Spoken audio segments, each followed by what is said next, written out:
নমস্কার। রূপাস রসইঘর থেকে আরও একটি নতুন রেসিপির সাথে সকল বন্ধুদের অনেক অনেক স্বাগত জানাই। আমার আজকের রেসিপি নিরামিষ ঠাকুর বাড়ির রান্না লাউ শাকের ঘন্ট। মাত্র একটি উপকরণে এই রেসিপিটা আমি তৈরি করেছি, একদমই মশলা ছাড়া। এই রেসিপিটা স্বাদে গন্ধে একদম অমৃত সমান। চলুন এই রেসিপিটা আমি কি করে তৈরি করলাম আপনাদের সাথে শেয়ার করছি। আমি এখানে লাউয়ের ডাঁটা শাক নিয়েছি, ডাঁটাগুলোকে আলাদা কেটে নিয়েছি আর শাকটাকে বেছে একটা জায়গায় রেডি করে নিয়েছি। এই শাকগুলো একদমই ফ্রেশ, দেখতেই বোঝা যাচ্ছে, বুঝতে পারছেন, একদম ফ্রেশ লাউয়ের পাতাগুলো। এবার ডাঁটাগুলোকে নিয়েছি, ডাঁটাগুলো দেখাচ্ছি। ডাঁটাগুলো একদম লাউয়ের ডগার কচি অংশগুলো বেশ খানিকটা পরিমাণে লাউয়ের ডাঁটা আমি এখানে নিয়ে নিয়েছি। এবার শাকগুলোকে ধুয়ে সেই সাথে লাউয়ের ডাঁটাগুলোকে ধুয়ে কেটে রেডি করে নেব। আমি শাকগুলোকে একদমই মিহি করে কেটেছি, কেটে ধুয়ে একদমই জল ঝরিয়ে রেডি করে নিয়ে নিয়েছি। বন্ধুরা যারা আমার রেসিপি দেখছেন সকলকেই একটাই রিকোয়েস্ট করব, প্লিজ একটা লাইক করে দিয়ে পুরো রেসিপিটা দেখে নেবেন, তাহলে আপনারাও সেমভাবে এই রেসিপিটা তৈরি করতে পারবেন। আমার লাউয়ের শাক কাটা ধোয়া একদমই রেডি। এবার চলে যাব যেই উপকরণটা দিয়ে আমি রান্না করব সেটা দেখানোর জন্য। এখানে নিয়েছি 1 চামচ গোবিন্দভোগ চাল। এই একটি মাত্র উপকরণে এই শাকের রেসিপিটা অসম্ভব টেস্টি হয়ে ওঠে। যে কোনো নিরামিষের দিনে আপনারা কিন্তু এই রেসিপিটা তৈরি করতে পারেন। এবার চলে গেলাম রান্নায়। গ্যাসে একটা কড়াই আগেই বসিয়ে দিয়েছি। এবার প্রথমে লাউয়ের ডাঁটাগুলোকে দিয়ে দিলাম। এখানে দিয়ে দেবো 1 কাপের মতো জল, দিয়ে দেবো পরিমাণ মতো লবণ, তবে লবণের পরিমাণটা একটু কম দিতে হবে।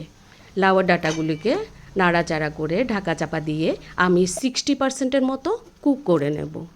বন্ধুরা যারা আমার রেসিপি দেখা শুরু করেছেন, যদি নতুন বন্ধু হয়ে থাকেন তাহলে আমার চ্যানেলটা সাবস্ক্রাইব করার অনুরোধ রইল। চ্যানেলটা সাবস্ক্রাইব করে বেল আইকনটা প্রেস করে রাখবেন, তাহলে আমার রেসিপি সবার আগে আপনার কাছে চলে যাবে। আপনি যে কোনো সময় এই রেসিপিটা দেখে নিতে পারবেন।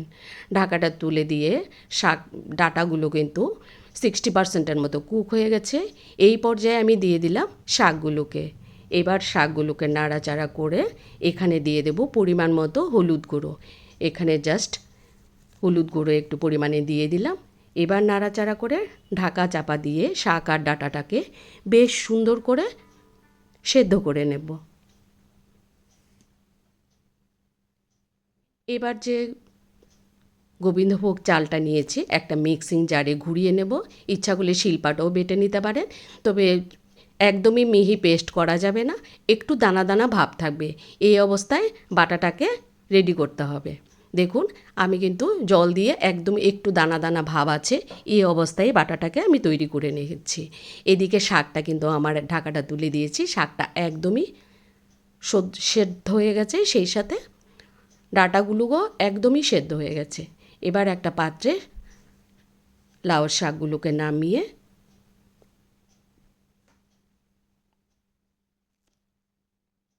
চলে যাব মূল রান্নায়।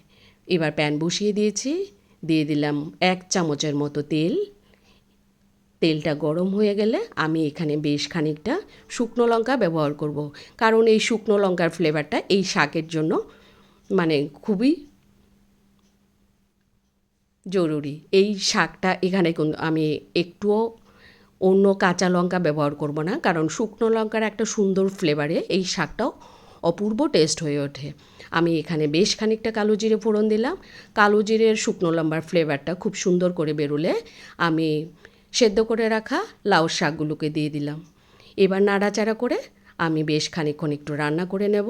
ডাঁটা শাক কিন্তু একদমই সফট হয়ে আছে।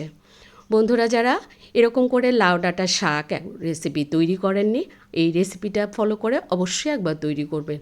অপূর্ব টেস্টি হয়। ভাতের প্রথম পাতে এই লাউর শাক যদি পাতে পড়ে, সবাই অন্য রেসিপি না খেয়ে এই রেসিপিটা দিয়েই পুরো ভাত খেয়ে নেবে, একদম এটা গ্যারান্টি। এইবার একদম শেষের দিকে আমি জাস্ট গোবিন্দভোগ চাল বাটাটাকে দিয়ে দিলাম।